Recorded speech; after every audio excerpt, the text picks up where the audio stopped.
At their heart, the Common Core state standards are about building knowledge, gaining insights, exploring possibilities, and broadening students' perspectives. National Geographic has played a part in raising curious kids for over 125 years. So when it comes to navigating what has been called a sea change in education, we can help. We have collected all our materials that support Common Core onto a single landing page, shown on the screen, natgeoed.org/Common Core. You will find this URL repeated throughout the slideshow, not surprisingly. It is your one-stop shop for all things National Geographic and the Common Core. We're doing a lot around Common Core around here, and this summer we recruited more than 50 teachers in a volunteer project we called the National Geographic Common Core Alignment Program. We went straight to the experts, educators, and asked them to align National Geographic's high-quality nonfiction to the Common Core and also to suggest classroom activities. Their enthusiasm for the project was so overwhelming and wonderful, and now their alignments can be found on our website. This work begins the conversation. We encourage an open forum and want to hear your thoughts on alignments for these resources, tales from the classroom, and more. So please do check that out and let us know what you think. At National Geographic, our education department advances the cause of geography education throughout the world. So also available at the Common Core landing page is Connections, a downloadable PDF that aligns the Common Core ELA standards with National Geography standards. It's a fantastic undertaking and a helpful document. So please check it out. In partnership with Cengage, National Geographic Learning publishes classroom-specific materials in support of Common Core. Don't miss this leveled reader series called Ladders. 4 versions of every reader create a shared experience for all learners and encourage rereading. Please also look for the National Geographic Explorer Classroom magazines. Now it's time to introduce today's presenters. Our panel is moderated by the fabulous, energetic, and knowledgeable Nick Glass of teachingbooks.net. Thank you, Nick, for being here. We are honored to have Margaret Reed Millar from the Common Core organizing body. Thank you, Margaret. Melissa Jacob Israel is a librarian with the New York City Department of Education. Peter Michaud is a 6th grade classroom teacher from New Berlin, Wisconsin, and a consultant with National Geographic Education. And Marfé Ferguson Delano is a talented National Geographic author who I've been privileged to edit for many years. Welcome to you all. Now, you've certainly heard enough from me, but before I turn it over to Nick, we're going to hear from some kids.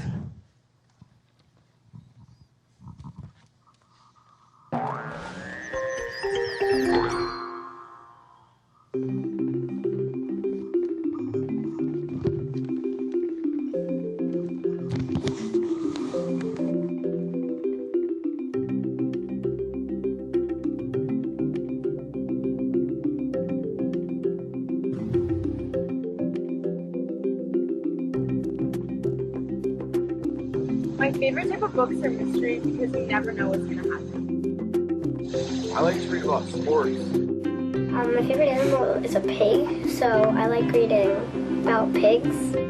Favorite series is Harry Potter. My favorite books are about World War II and the Holocaust. I like fiction a lot. So I like some realistic fiction books too, but I like fiction a lot. Maybe some cartoon fiction like Diane Formican. I recommend to you The Life of Pi. It's one of my favorite books. I recommend you the Secret series because they are small, but the series together is really fun. And it has a lot of mystery, like you like. Does it have any pigs in it?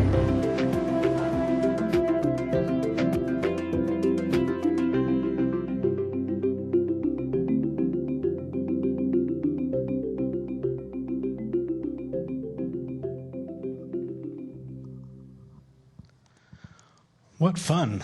Thank you. Welcome, everybody. Welcome live here in the beautiful National Geographic World Headquarters Auditorium. And thanks to National Geographic and School Library Journal for hosting today's event. It's a real pleasure. We hope that everybody here today, whether you're here in person or online, really gets to think and find some manageable and comfortable and fun ways to apply the work that goes into implementing Common Core. From my standpoint, I really think that what we need is we want to make sure that when a student is handed, let's say, a 4th grade textbook, that they're very comfortable and familiar with all the different formats of text that are there in front of them, from looking at a map or a photograph or a caption or a header, and of course, how to read the narrative. And there's some wonderful evidence and work that has gone into building Common Core standards to try to get our students to be more career and college ready, and we all want that, but it feels a little overwhelming and potentially not as fun as we'd like. And so we're all hoping today that with these extraordinary panelists, we're going to get different perspectives and get to understand how we can manage this task in little chunks. You're going to get wonderful ideas from really extraordinary people, and that's the goal for this afternoon. So again, welcome everybody, and thank you for taking the time. We're going to start today with Margaret Millar, Director at the Council of Chief State School Officers. They're the conglomerate of state superintendents that created the Common Core standards. Margaret is someone who has been in the trenches on Common Core since it began and since it was just in its infant stages. Can you please give us a 2-minute bumper sticker explanation of what Common Core is hoping to achieve? Absolutely. That's a lofty question. The Common Core State Standards was an idea conceived a few years ago by our nation's state superintendents of education and our nation's governors in the states, who took a look at the evidence that was out there, evidence from the ACT and College Board and international assessments, and the stark reality that in the United States we're graduating students every year and handing them diplomas when they're not necessarily ready to pass courses in college, and they're not necessarily ready for job training programs. That's a pretty horrible thing to do to a student, to let them go through the school system for 12 years and graduate them and then have them not be successful or have to go into remediation.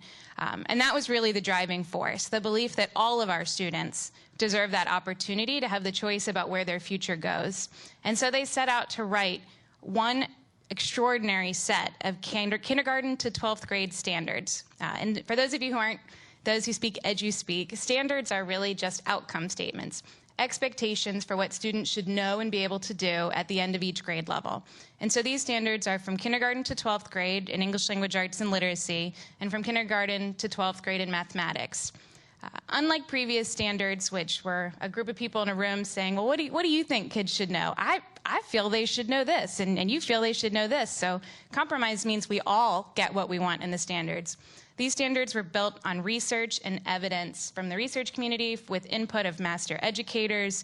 A host of 10,000 public comments went into creating a very well thought out set of expectations for students that research says students that complete this course of study would be able to go on and be successful in college and career. And we're very proud to say that an initiative that started, and the document was released in 2010 by CCSSO, and the governors has now been adopted by more than 45 states in the United States. A pretty remarkable sea change in education. It's a great explanation. Thanks for laying that foundation of the expectations and the hope of the readiness for all of our students. So thanks. Well, let's turn to Melissa Jacobs-Israel, a school library coordinator in the New York City Department of Education. Move over Harry Potter? Melissa, does this sentiment represent a fair perception that Common Core is pushing literary fiction aside for nonfiction? I mean, what do you believe is happening in schools with regard to the balance of literary and informational books and texts? And how do you suggest librarians and educators specifically ensure that all students get great, relevant books that both interest and attract them? I think the key word in that question is balance, and I think that there have been a lot of misconceptions with the Common Core state standards, and when they started to roll out and the shifts towards this movement. And people feel that nonfiction is everything and only thing that is going to be read in the classroom. And it's not true. There is a balance still between fiction and nonfiction. And I think that it's the librarian's role, as well as classroom teachers, to provide access to relevant materials that engage and excite kids. I think that it's our role to provide materials in an engaging manner. I think that making connections between fiction materials and nonfiction materials is essential to get kids hooked on inquiry, get kids hooked on critical thinking, and to dive into that inquiry process. I think that we're at a point in time where technology is very strong and relevant in a child's learning experience, and there are opportunities for digital extensions of learning that we should provide our students. I think that there are ways that we can expose them to this material in the classroom, in the library, and make these connections also for families and the home. And I think that collaboration between the school librarian, between the teachers in the classroom, and with families is essential for kids to be able to be proficient and be able to critically think, which is the foundation of Common Core learning standards. Nice. Well, thanks for sharing that, to get us started with that conversation. We have with us a lot of wonderful experts from different vantage points. And so throughout, we're going to ask each person to kind of give a little, get us started on each question, and then chime in from the panel. So any comments or thoughts from anybody on that balance and critical thinking thoughts that Melissa was bringing up? One key word I think you just mentioned toward the end is collaboration. You know, I've been teaching for over 30 years. And I guess I've been very used to doing a lot of my lesson planning by myself. And what Common Core Literacy Standards has done is it's made me collaborate with my team members, co-teachers, librarians, administrators, literacy specialists, and so on.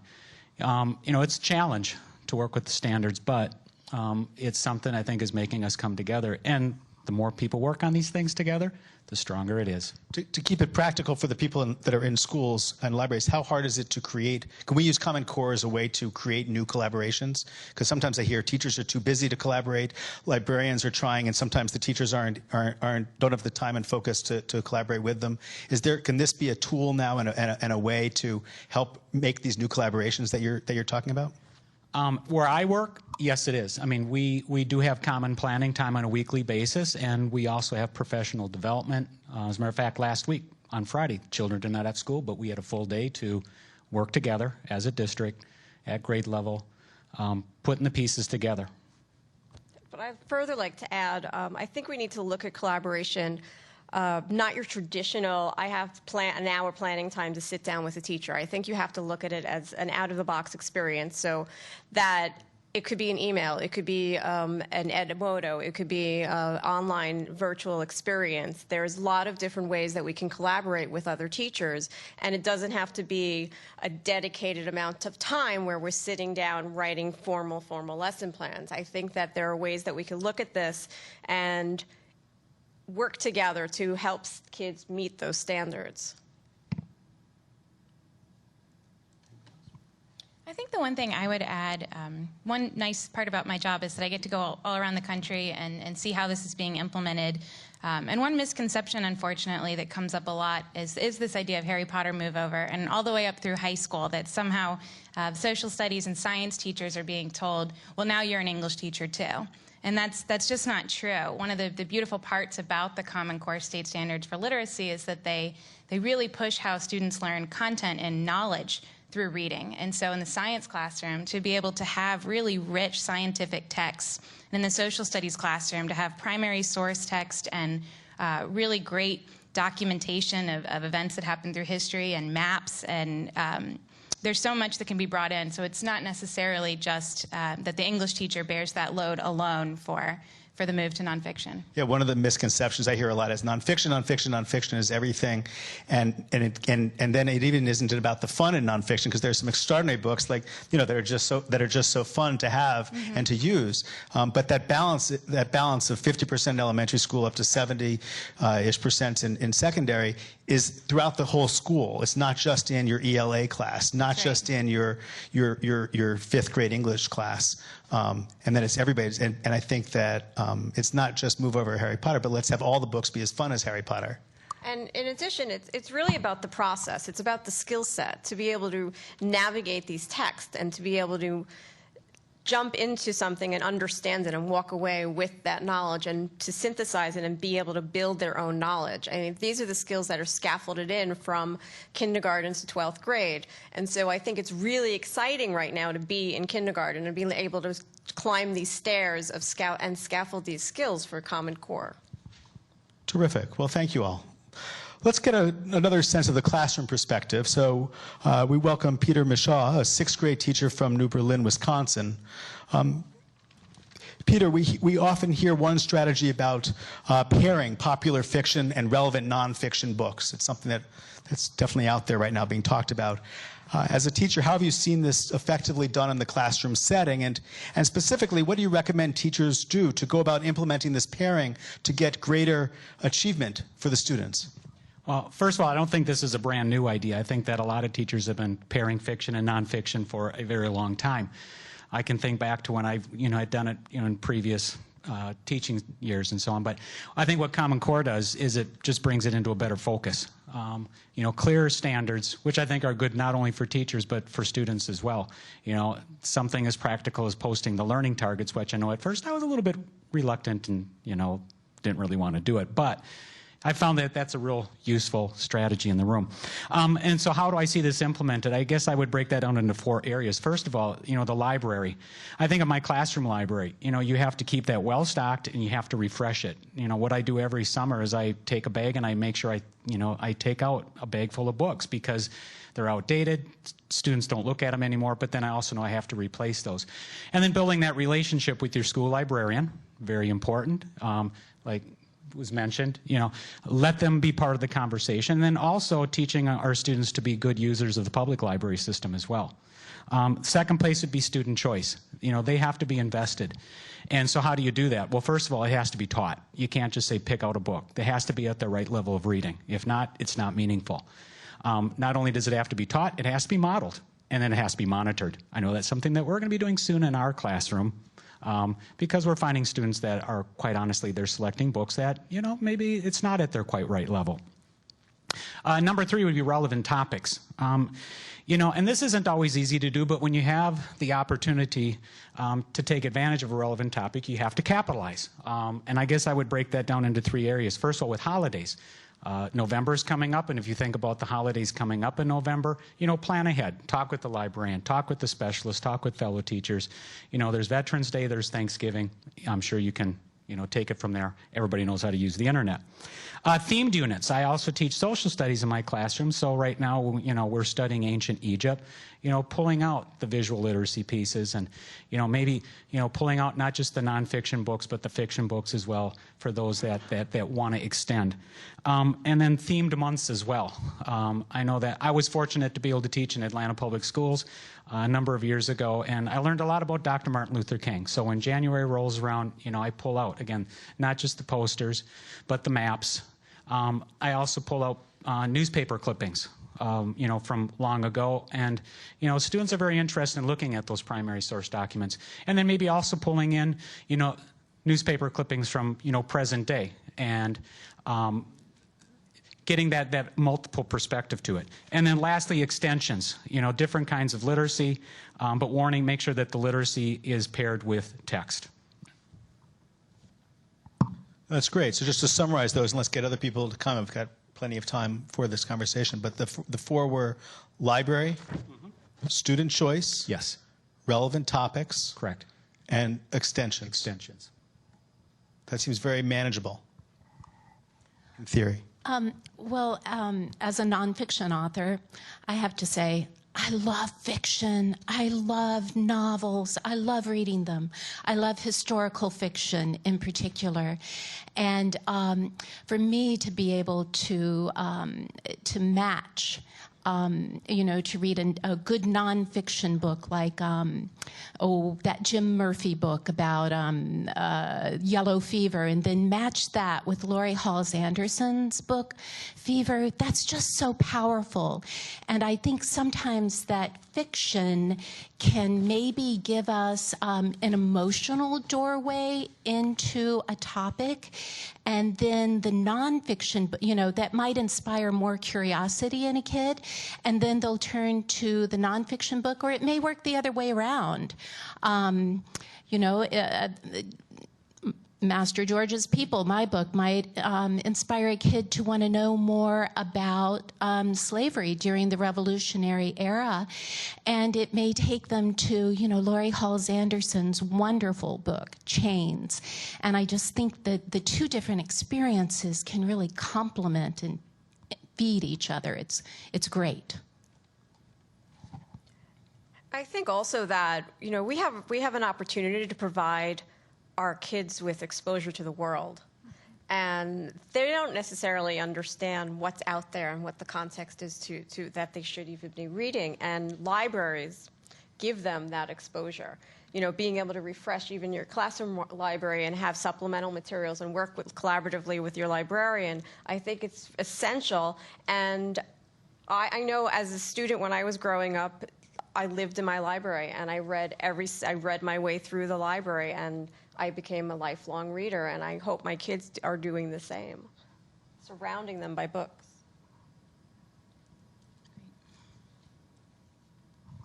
How often are you seeing in your library or your books, Marfé, books being paired consciously? Like, are you seeing kids say, I want to study diseases. I'm going to get American plague, and I'm going to get fever, or things. I'm just saying, like, or I'm looking for books on dogs, so I'm going to take this, but I'm also going to take, a different text, a fictional text.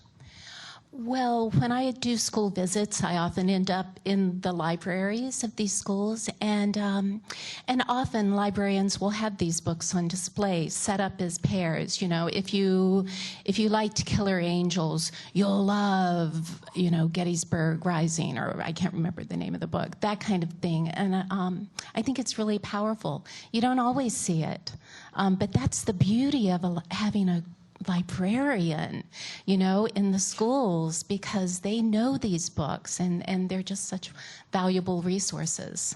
One great resource I would point people to if you're looking for examples of this, the 2010 National Teacher of the Year, Sarah Brown Wessling, is a high school English teacher from Johnson, Iowa, and just the most incredible master teacher. And she invites people to look into her classroom through Teaching Channel, through free videos of her teaching the Common Core, and then her narrative of saying what went well and what didn't. And she's very into the idea of text sets, an anchor text, and then pairing that with shorter additional text. And so she explains how to do that and gives examples.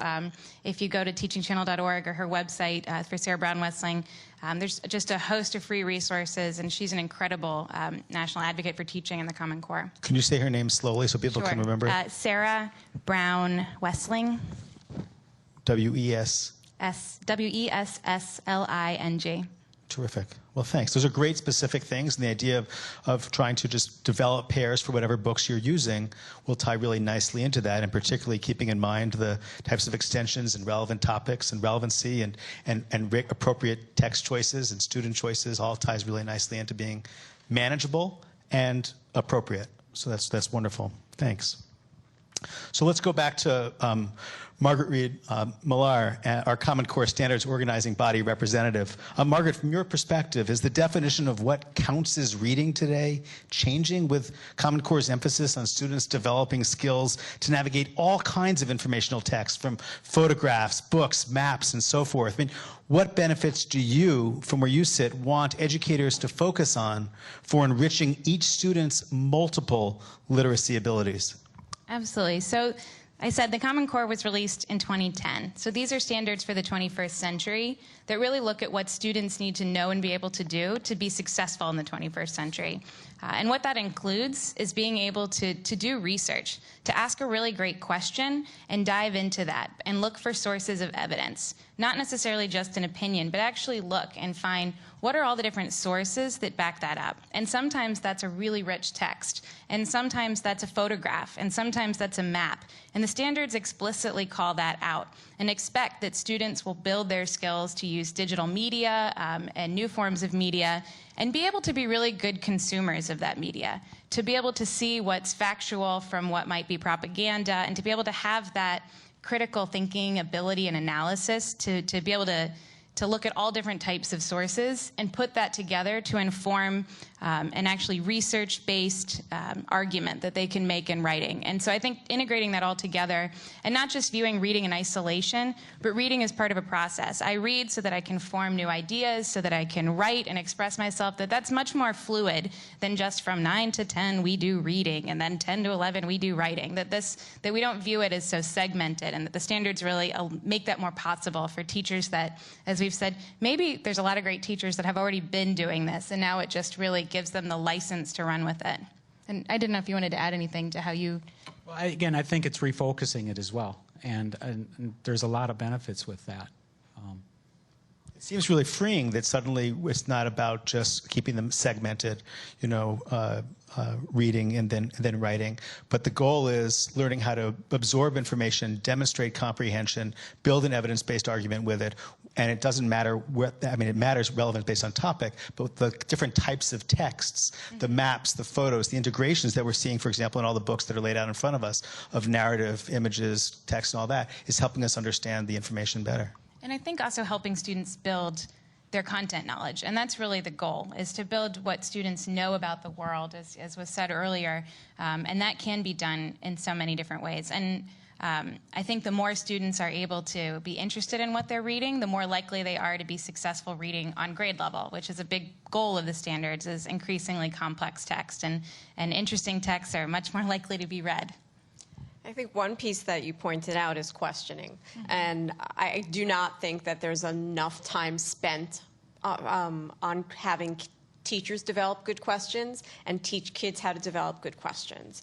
And I really hope that with the Common Core shifts, that more emphasis is going to be put on questioning in the classroom, because I don't think that you could have a successful inquiry experience or a successful research experience without having the ability to ask a good question. Facts are just facts if they're not answering something. I have a question for you, Melissa. What's a specific way a teacher can feel comfortable doing that, implementing that into their busy schedule and time? I agree that we've got to have that critical thinking, and that's essential, and no one's arguing that. But in the busy schedules that everyone has and the pressures that they feel, how do we then make sure that not only are we saying build an evidence-based argument, but what question are you answering, or whatever you think? I think it's modeling. I think it's a constant repetition of the skill set. You're constantly teaching them how to develop a good question. You don't have to, you need to do it at the beginning of every unit that you're doing, is how to develop a good question. Have that question frame the work that you're doing, and keep going back to it. And also, kids need to understand that inquiry is cyclical. I mean, it takes you, when you're researching something, you need to take a step backwards sometimes, and you're not always going to find the answer right away. And I think this goes into reasons why kids plagiarize. I think they don't have good questions. They don't know how to answer these questions, and they need to finish their paper and hand it in. And this is the way that they go about doing that. It's just like, okay, print, I'm done. But to develop a good question, that's a lifelong skill. That if they could take that out of the classroom and take that out of school with them, I think they'll be successful in college and be ready for college and careers. Marfé, that's your career, is answering questions, isn't it? I was thinking, Melissa, when you said, the kids have to understand that they're not going to get everything right away, right? And that always happens to me personally when I'm writing my books. Just when I think I have a handle on something, then in the research process I'll come across something else that makes me change or reconsider something that I was going to write. And so when it comes to the Common Core, I am by no means a Common Core expert, okay? I'm telling you that. But some of the standards are things that I apply every day as I do my research, think of how to structure a book. So I do think these are just really invaluable skills for kids to pick up. I remember when I was teaching that I would do an inquiry unit, and I always threw a ringer in there when I was giving kids, when they were looking at topics and stuff, and having them realize that there may not be an answer to that question. It's like, I'm so frustrated. I'm like, that's okay. That's what researchers do. That's what we experience. That's how we learn, is to be frustrated with the experience. Learning is hard. And they need to understand that. That's grit. But it can be fun. It can be fun. It definitely can be fun. And I think we shouldn't squash that level of excitement. Kids at some point stop asking questions, and it's really frustrating. They need to keep asking those questions, and that's what I like about Common Core. It teaches them those skills. And in the bigger picture, to let people feel more comfortable with what text is, that it's not just the book, that it's the speech, it's the audio, it's the video, it's the music, it's the map. Peter, I learned today that you're very active in the geographic teaching. I don't know how you describe that. But is that all part of text as well? Is that changing what reading is in your mind? Well, I mean, I'm sitting here thinking about, all right, so if you're reading a story, fiction story, the nonfiction pieces you can bring into that from a geographic standpoint would be, like when I teach fiction, we talk about setting. I call it setting the geography of the story instead of the setting. Got that idea from the Connections document that I think was worked on last summer. But also, again, reading maps is a lifelong skill. And I think we're really not, you said lifelong readers, but I think, 21st century skills say lifelong learners as well. And I think the Common Core is got that as an underlying current. Wonderful, thanks. Let's go back to Marfé Ferguson Delano. As a writer of books for children, how do you suppose nonfiction sparks curiosity in ways that fiction might not?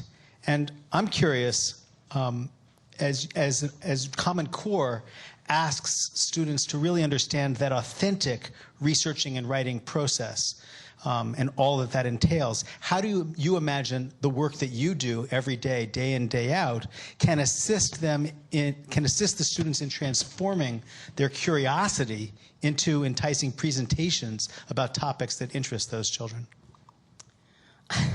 That's a big order.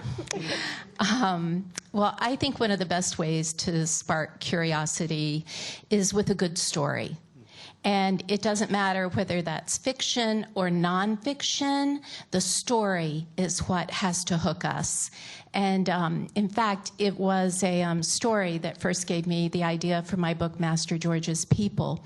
A friend told me that she was working on a fictional story based on an 18th century woman named Charlotte, and this Charlotte really lived. She was an enslaved African-American woman at Mount Vernon, George Washington's Virginia plantation.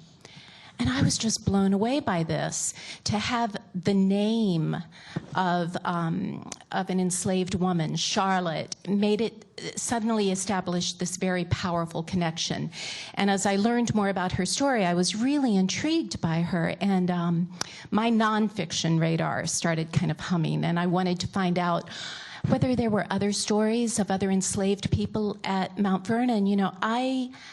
I knew that George Washington owned slaves, but it was something I had really never thought of very much before this, before hearing about Charlotte. And when I was growing up, slavery and founding fathers were not mentioned in the same breath. And even today, I think maybe it's just given cursory treatments in textbooks, if it is there at all. But anyway, but the main thing was I was really curious, and it was the name Charlotte that did it in her story. So I'm fortunate. I live about 5 miles from Mount Vernon, so I hopped on my bike and I went down there and started roaming the gardens and imagining what life would have been like for the people who lived and worked there. And then I asked a friend who happens to be a research historian at Mount Vernon if she could help guide me to any first-person accounts of the slavery, primary sources. And I started reading Washington's letters and diaries and financial books, and I learned, you know, the names of more people, more stories, and this just really built my passion for the story. And I also started learning something about what Washington was like as a slave owner, and I realized that was part of the story. And I brought the idea to my editor, and she liked the idea for this book. And she was the one who suggested we illustrate it with reenactment photography, and that's some of what you're seeing here now. With Lori Epstein, who was the wonderful photographer. There she is on location at Mount Vernon. And so that brings me to how can nonfiction spark curiosity, maybe in a way that that fiction does not. I think photographs such as these, maps, showing other primary sources can give different doorways into a story, doorways that you don't always get with straight text in fiction. And it gives many different kinds of readers the opportunity to dive into that story as well. And I think also things like this reenactment photography can establish that emotional connection that I was talking about earlier. And, you know, I'm a nonfiction writer, but I'm also all about the power of connections. And so I think images like this can create really powerful connections that will inspire kids, I hope, to want to dig deeper into our country's history. Yeah, I mean, you're modeling from idea to evidence-based argument with everything you do. You have these ideas, and you create these wonderful and beautiful books, and even the idea of illustrating them with enactments is a way to make people connect. It's now a photograph of something from way back when, and it really worked. But I love that there's something that we want our kids to be curious and to feel like they can grab onto what they love. And I'm sure all of you see that, particularly Melissa in the library and your classroom, Peter.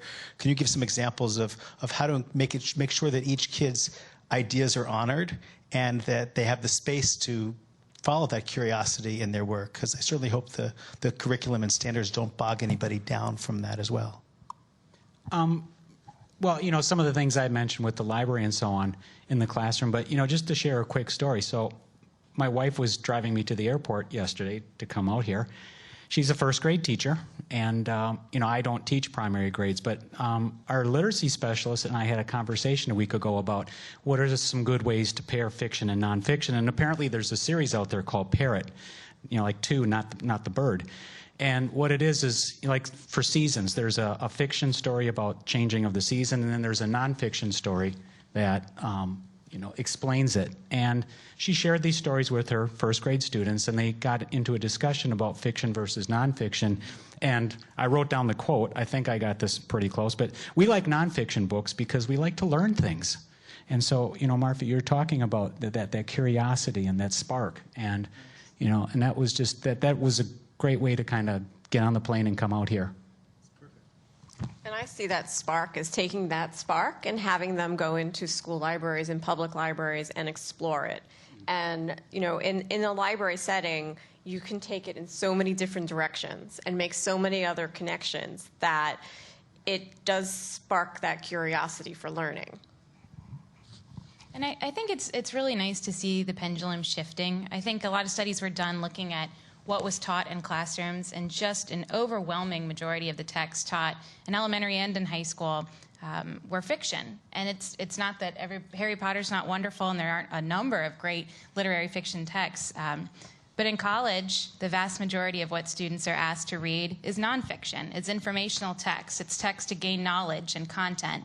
And so that mismatch was really setting students up to not be successful. And so I think there was sort of an initial shock, as people have talked about here, but nonfiction's so boring. And I think if you hear Marfé talk about her book, and you hear about all the texts, and you hear about first graders saying that, I think we can see the pendulum swinging back to a place where there's a great place for both, especially at that balance of 50-50 in elementary school, for both nonfiction and fiction. And that I think the teacher may need to do a little more research if it's boring. Well, yeah, and nonfiction is not a genre. You know, there needs to be nonfiction in more than just 1 month. In February, we're studying nonfiction. It needs to be a balance throughout the year, and I think pairing things is an excellent way to do that. So we have a few minutes before we go to the questions from the audience. So please begin to think through what questions you might ask. We're going to alternate between live and virtual, so we hope to cover a lot of questions. But because I want to make sure everybody in the audience here and virtually is leaving with some specific ideas that are manageable and implementable, we've had some fantastic ideas come up, but I'm just curious, is there anything that you all each want to say from your vantage points about what someone can do, knowing the busy and hard work that each educator is doing? Do you have a suggestion that is something that can make them feel more comfortable and make Common Core feel fun, exciting, and relevant? Because we all want the same result, those kids being sparked, curious, ready to go, having information, and succeeding. Any final comments on that before we open up to the board, since that's what this is all about, making nonfiction fun and supporting Common Core? So I think if there was one website I would point a teacher to who was saying, how on earth do I teach the Common Core? It would be achievethecore.org. That's achievethecore.org. It's an entirely free website created by the lead authors of the standard, some really wonderful people that have a little workshop in New York, and all they do is churn out self-paced professional development modules for teachers, training guides, videos, documents that you can go and make ready to use in the classroom. It's just a wealth of materials that, especially knowing that shift to nonfiction is so big for so many, they really hit on resources for that. So achievethecore.org, if you want one website that's free and independent to go look at, I would highly suggest. And I, of course, am going to suggest make a connection with your school librarian, make a connection with your public librarian, and explore the resources that these facilities have online and in school buildings and in public library buildings. So I'm just turning that a little bit into collaboration a little more too. Absolutely. It's got to be about collaboration. Nobody is alone in this task. Matter of fact, every single one of us and everybody here watching this is in this together. And so collaboration, and definitely, of course, take advantage of the library. Peter? I'm glad I'm not in this alone, quite frankly. I think that's been a weakness of the way we have done things for so many years. But I just wanted to also talk a little bit more about visual literacy. Get the maps out, put them out there, because kids will go and look at them. Adults go and look at them. I put them outside my classroom and in my classroom, and I have the 3D. You said ones. maps, not apps. Okay. This is paper. Okay. M-A-P. Yeah. The visual piece of that. The graphs. The photographs. And I don't know if anybody else has this problem, but I've been subscribing to National Geographic, the magazine, since the 1980s. What do you do with those old issues? All right. They're in the basement, but slowly, I'm bringing them to the classroom. The photography is fantastic. Don't be afraid to cut them up. All right, let the kids do that. All right, ooh, all right, they can do that. And make maps out of those. Let the children create their own maps. And then again, you have to pair it with more text though as well. And I'm really excited about illustrated narrative nonfiction. And as I said, the doorways that those images can open for kids. And I'm looking at what's behind us here. And the picture on top shows a man named Tom. And this is an ambrotype from the 19th century. Well, Tom, as far we believe, was an enslaved person at George Washington's Mount Vernon during the time Washington was there. Tom would have been very young, but this is an actual person. And I think that, you could ask kids, look at this and compare it to also the reenactment photography in the book, and using the illustrations in these books to spark that curiosity. Ask the kids, what do you think's going on in this picture? In the reenactment photography, ask them, do you really think that slaves were that well dressed back in those days? Well, why do you think right. In these pictures they're not? I just think there's so many opportunities for discussion in these things. Terrific. Well, let's open it up to questions, and those online, please make sure you type them in using the directions that Jennifer said on a Q&A button or something. And in the audience here, any questions that we can bring the mic to, please raise your hand and we'll bring the mic over to you. Again, we hope you're getting applicable ways to apply and feel more comfortable with Common Core from this audience, from this terrific panel. Hi. Thank you all for what a wonderful discussion that was. You were talking recently about visual literacy, and I'm wondering, how important you feel the layout and design of a book and of the page is. Well, if I may just say, as an author, oh my God, National Geographic makes me look good. It's so important, I think, that design and the way everything is put together so that the text and the illustrations and diagrams all work together to create a flow that's going to keep kids turning the page. And I guess a concern that I had initially would be that's too much information and too much going on a page. But then, you know, watch a football game on TV. You know, what's on there besides the game? You know, all the scrolling text and the scores and the timeouts and so on. You know, brain research, I think, shows that, you know, the brain can process that. And I think if you take those skills and you bring them to digital resources, there's a very similar type of layout where you're looking at panels on the left side and buttons on the right. And I think that, again, it's having the skills to be able to navigate through all that information. Terrific. From our audience online. So we do have a question from Charlie Leck from St. Mary's Academy in Denver. The question is aimed at Melissa, but I'm sure you all can answer. Can you give an example of a way to engage students with nonfiction? Yeah. I think displays are really essential, and getting kids motivated when they walk into a library, when they walk into a classroom, having materials that entice them and encourage them to explore more. Is there a salamander on my head? There's just a great picture. That's just what you're talking about. But excite them about books and make them want to stay. You know, there has to be signage. There has to be things that, you know, they can connect to, characters that they can connect to, covers that they connect to, and want to stay and ask questions. Peter made the great point earlier about choice. I think having a well-stocked library that allows students to choose a text that is interesting and engaging to them. There's actually some pretty great recent research showing that students can read a little bit above their grade level or a little bit above what you otherwise might believe they're able to read when they're engaged and they're interested in the text, that it pushes them a little above where they think they are. And so I think giving them those options so that if you like snakes or if you like China or if you like underwater things, that you can read about many different choices. It's about getting students to build their content knowledge, and hopefully it is in things that they're interested in. And if it's okay for them to take out books that they're not ready for. If they're photographs, there's visual literacy skills. There's so much more that they can grasp. And I remember the smallest kid in the school coming out of the library with the biggest book, and they were taking that home and they were so proud. And that is something that's really important for them to feel, that confidence and that I'm going to go home and read this book. I appreciate the question being very specific for someone to be able to walk out of here with a strategy, and thanks for the specific answers. A question from the live audience.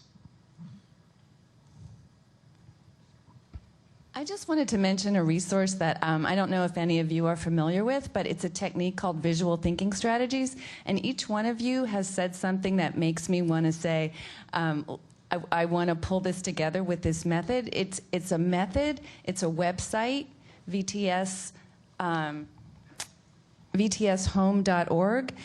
It's a brand new book called Visual Thinking Strategies Using Art to Deepen Thinking Across School Disciplines.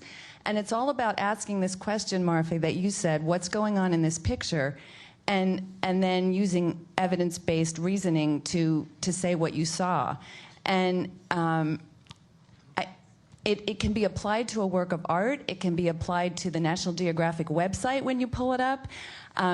You can use it for a word problem in math.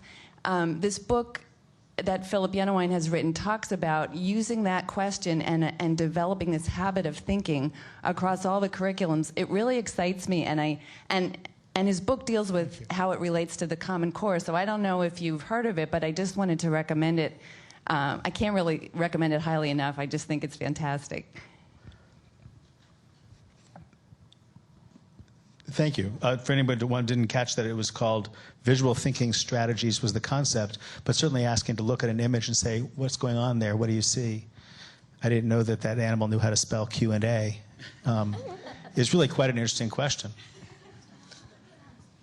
I was just thinking of, and I don't mean to be self-serving, but the images from Master George are in my brain. That's why I'm thinking about them. That also we showed there was a list, a primary source that we have in the book, and it is a name-by-name list of slaves that Washington wrote out shortly before his death in 1799.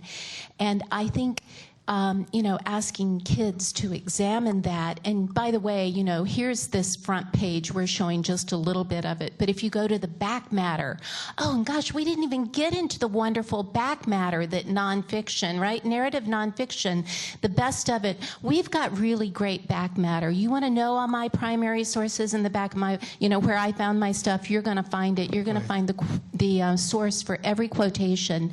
And it's not just my books. It's all quality narrative nonfiction. We just got Marfé really pumped up. That's great. Next question from the virtual world. Hi. So this question is from Joanna Nelson from Pikes Peak Library District in Colorado. What can public libraries do to support Common Core for teens? Any public librarians here? Melissa? I think that public librarians need to connect with their school librarians and that with their teachers in the districts that they're serving, because everyone kind of needs to be on the same page. So when that student walks in the door and they have that paper, that assignment, and they hand it to you with this blank look of fear on their face, you need to be able to step up and guide them through this process and not make that experience so fearful for them. And talk to your school librarians. I don't think that there's one is a replacement for the other. I think that collaboration extends from the teacher to the librarian to the public librarian, and that it's a compatico type of relationship. And I was part of a presentation at the Janesville, Wisconsin Public Libraries on public libraries and Common Core with audiobooks. Again, remember text, there are all different types of texts. And the two main speakers who've written a lot about audiobooks were making those connections to it in informational audio as well as, and then the audience was mostly homeschoolers also. There were teenagers who were pretty much were probably 40 kids from, pretty big. They were probably 10 to 18, and they were all part of that, using audiobooks as part of their curriculum.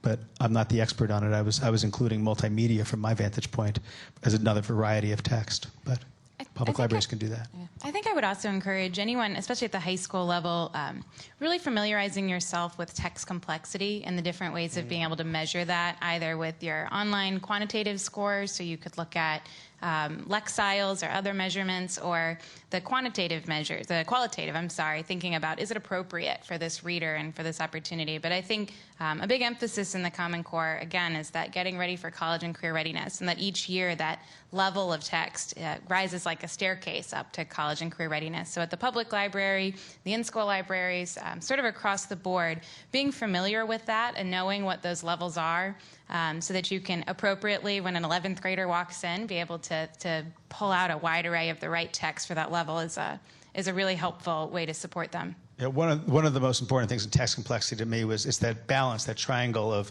qualitative, quantitative, and reader and task, making sure you know what your patron is looking for and what their interests are. We're talking about getting them to spark it and keep it fun, and how that can raise their abilities just by working on something that really excites them. And for Marfé, that'll be reading the back matter at the end of the book. Question in the audience. There's one over there. Thank you for the very good questions, everybody. We've got time for probably two more, maybe one or two more. Thank you. Lola Boxley and Sharon Purcell from the DC Geographic Alliance. We would just like to let you know that on the dcga.org website this year, working with the Secondary Social Studies Department of DCPS, we have created a resource guide that has been lexiled and is turned into using Common Core literacy to show the various ways that text can be rich. So, of course, we included things such as maps and drawings and videos, etc., to allow teachers to look at the standards and then to go to resources that would give students multiple ways of learning. It's wonderful that everybody in their community is working hard. And it's free online, 6th through 12th grade. That's wonderful. It's great that everybody in their own communities are working hard trying to make it relevant, but also sharing it. We're all in this together. What was the website again? Just one more time? dcga.org. Thank you. Question online? Yeah, this question is from Lisa Pope. She said, "It seems to me that fiction is getting a bad rap, when in essence it can lead to more higher order thinking than nonfiction. Nonfiction is a presentation of the facts, but fiction allows interpretation, evaluation, and prediction." Marfé? Oh, don't look at me. Well, you know, I guess my first response is I don't think it should be an either-or thing. I think that both are wonderful, and both fiction and nonfiction can be page-turners as well. And I'm thinking more narrative nonfiction, but I'm thinking of Charles and Emma by Deborah Heiligman, other things. Anyway. Sure. Well, I'm going to cut that off. We're about done with time. But I wanted to thank everybody again for participating today. We hope that you found strategies that can make this Common Core really fun. You've seen some phenomenal images, books. You've heard some ideas from a wonderful variety of experts who work very hard, just like all of us, to try to help our students be ready and successful. Again, that the archive of the webcast will be available in about a week, and you can find it at slj.com for schoollibraryjournal.com/webcasts. And again, thank you very much, everybody, for attending. Panelists, thank you for your terrific insights, and for the audience for joining us today. And again, our hosts, National Geographic and School Library Journal. Thanks again, everybody.